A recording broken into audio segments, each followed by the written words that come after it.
Salut à tous, c'est Florian, j'espère que vous allez bien.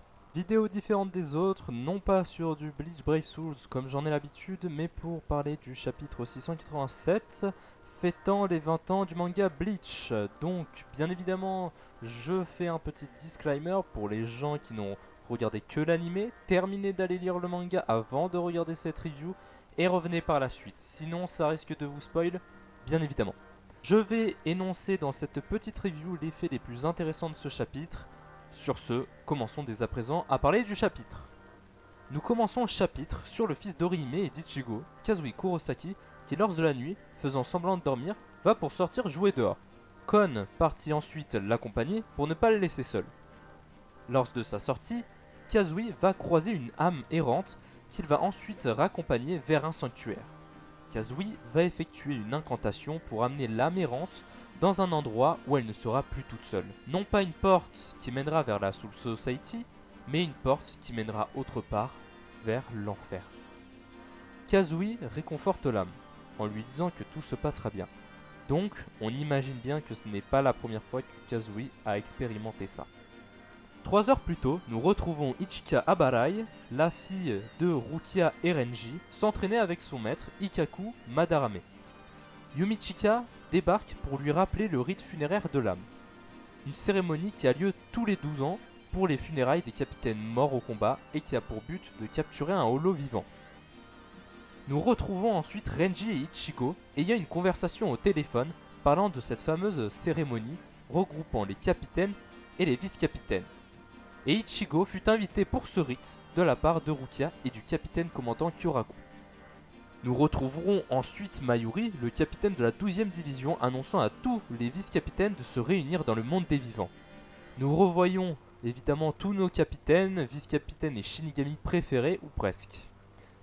Nous découvrons aussi pour la toute première fois le vice-capitaine de la 7e division, Ato, ayant comme capitaine Iba, ainsi que la vice-capitaine de la 8e division, Yuyu Yayahara, ayant comme capitaine Lisa Yadomaru. Lorsque les vice-capitaines se réunissent et discutèrent entre eux dans le monde des vivants, un holo ressemblant à un gardien des enfers apparut juste derrière Renji et Ichigo. Ichika préviendra son père, mais celui-ci se prit un violent coup avant de pouvoir l'attaquer. Ichigo abat ce gardien de l'enfer et Kiyone se fait planter, mais d'autres fit leur apparition. Nous voyons alors Ato en action, dévoilant son Zenpakuto, en invoquant une pluie de faucons grâce à son sabre, allant déchirer un gardien des enfers, puis Yuyu, fendant l'air en utilisant une technique avec ses mains, en formant une bouche d'ours, provoquant la mort d'autres gardiens, et Akon, lieutenant de la 12e division, dissoudre un gardien. Izuru capuché arrive pour détruire un autre gardien. Des chaînes sortant du sol attrapent la cheville gauche de Renji et une voix surgit. Un homme demandant un peu de compagnie, ayant déjà vu Renji autrefois sorti d'un portail tout droit venant de l'enfer. Zael Aporo surgit, recherchant Uryu et Mayuri.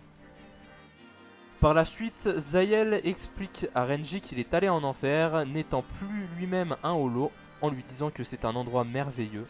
Là-bas, se libérant la nature des holos, le trou des holos se détachant de la chair, et tel des larmes, la douleur et la haine, débordant et s'écoulant du cerveau. Zael demande à Renji qui se cacha derrière lui, tout en sachant que c'était sa fille, en essayant de la tuer.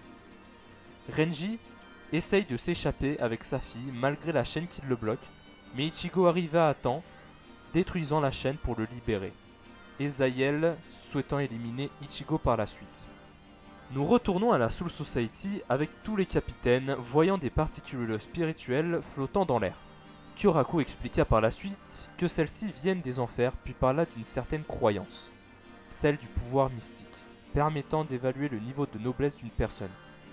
Une personne ordinaire possédant alors un pouvoir mystique de rang 20, tandis que celui d'un vice-capitaine entre 5 à 4 et au-delà du rang 3, se trouvant les capitaines. Lorsque le corps d'un Shinigami décède, son corps devient particule et retournant à la Soul Society. Mais ce n'est pas le cas de tous, pour les personnes ayant un rang au-dessus du rang 3, donc en soi, les capitaines, leur retour à la Soul Society leur est impossible et sont donc envoyés en enfer. Nous retournons au combat entre Ichigo et Zael Aporo et celui-ci explique que l'équilibre a rompu car l'entrée des enfers, contenue par les Reiatsu de Sosuke Aizen et de Iwatch, ont disparu. Alors que l'équilibre n'est plus maintenu et que de puissantes âmes vont en enfer, les portes s'entr'ouvrent. Yamamoto, Unohana et Ukitake se trouvent alors en enfer, explique Zayel, avant de se faire transpercer par Kamikake, le Zenpakuto de Ukitake Juchiro.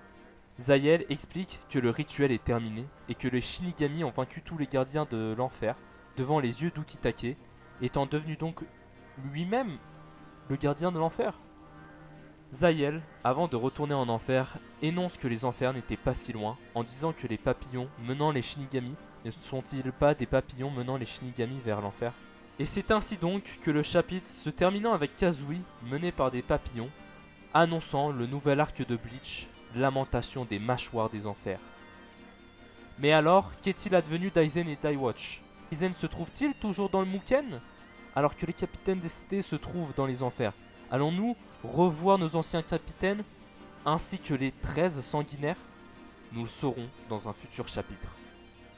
J'espère que cette petite review vous aura plu. C'était ma toute première, donc je sais qu'elle n'est pas excellente, mais j'espère qu'elle vous aura plu. Et si c'est le cas, n'hésitez pas à mettre un pouce bleu, à la partager. Dites-moi dans les commentaires ce que vous avez pensé de ce chapitre et abonnez-vous si vous souhaitez me soutenir. Sur ce, je vous dis à très bientôt pour du Bleach Brave Souls et à plus tard pour la review du futur chapitre de Bleach.